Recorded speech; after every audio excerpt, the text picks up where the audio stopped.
A display of swimming he gave in the Yangtze River demonstrated both his energy and his support.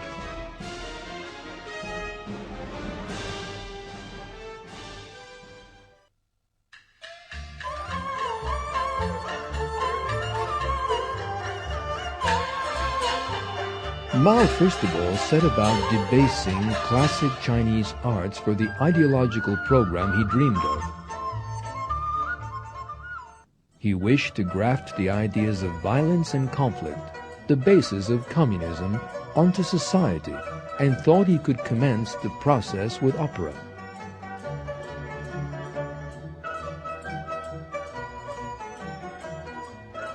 The traces of communist insanity could clearly be seen on the faces of the performers, who had been brainwashed by Maoist doctrines.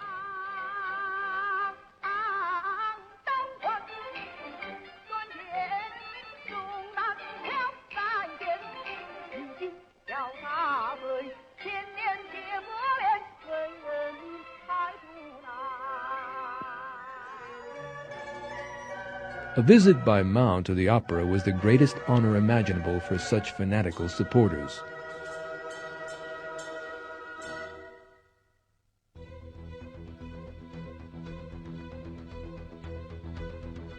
Mao commenced his second leap in 1966. This was the great proletarian cultural revolution. Propaganda portraying Mao as a divine figure was put out all over China.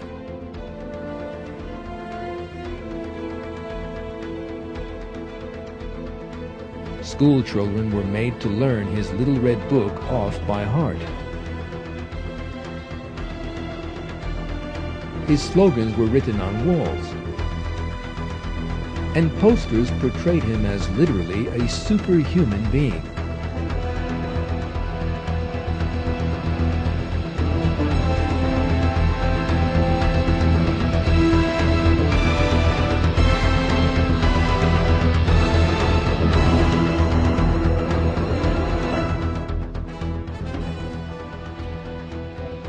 The militants of the Cultural Revolution were young students known as Red Guards.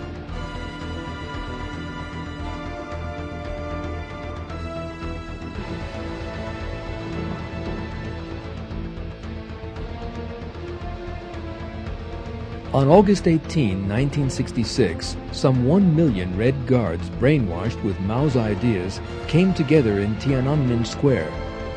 They trampled each other in an effort to catch a glimpse of Mao's face.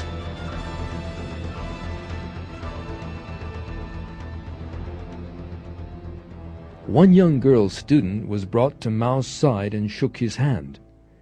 Even if that was of little significance to Mao himself, it was a matter of the greatest significance to the girl and her friends, who all fell over themselves to touch the hand that had been shaken by Mao.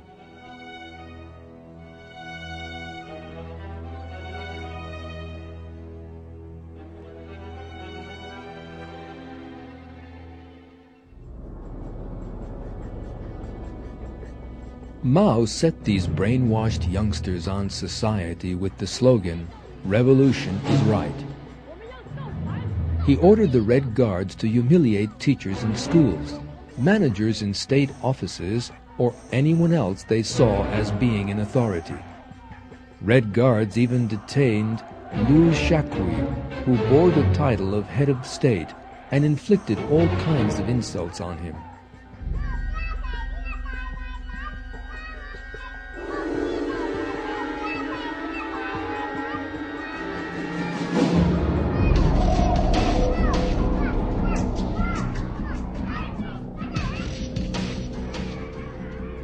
Anyone involved in the management of any institution was accused of not being a communist, even if he had done nothing wrong, and would be hauled up in front of the crowds and humiliated.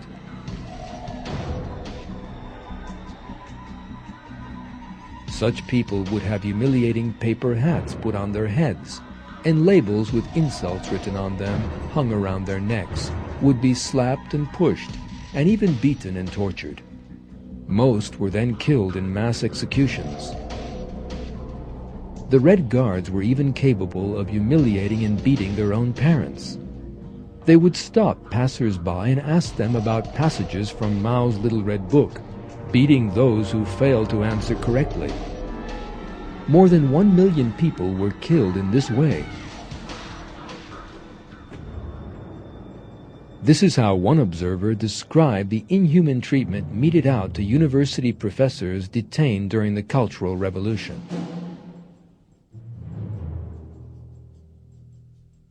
Before a new 4-story classroom building, I saw rows of teachers, about 40 or 50 in all, with black ink poured over their heads and faces. They all wore dunce caps and carried dirty brooms, shoes, and dusters on their backs. Hanging from their necks were pails filled with rocks. Finally, they all knelt down, burned incense, and begged Mao Zedong to pardon their crimes. Beating and torture followed. I had never seen such tortures before. Eating night soil and insects, being subjected to electric shocks, being forced to kneel on broken glass, being hanged like an aeroplane by the arms and legs.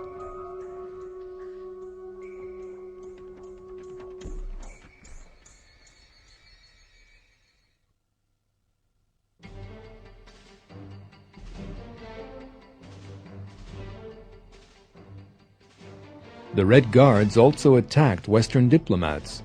The country was being drawn ever deeper into chaos and violence. Museums were ruined, books burned, after which fighting broke out between rival Red Guard factions. Factories, schools, and hospitals all stopped functioning.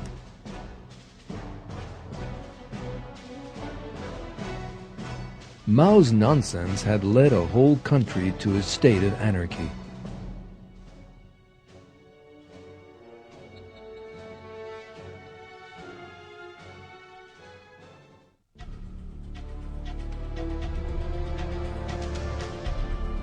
Order was only restored when the army intervened. The Red Guards were made harmless and sent off to labor in the fields.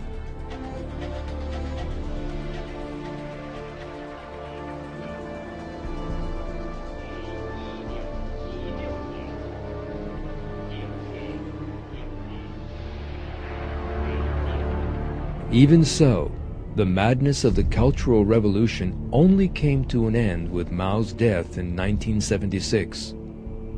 The Communist Party's loyalty to him continued, however. In the funeral lament written for him, the bloody dictator was portrayed as a superior being.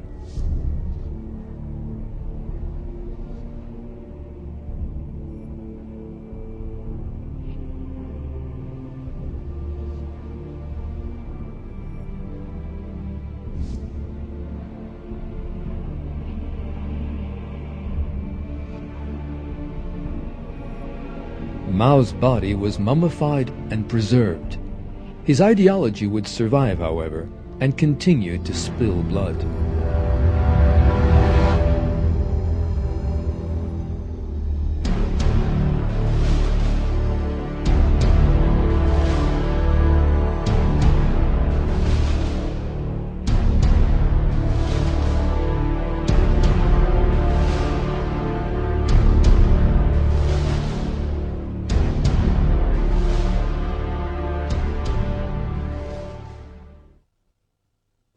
Maoism is the very worst version of communism.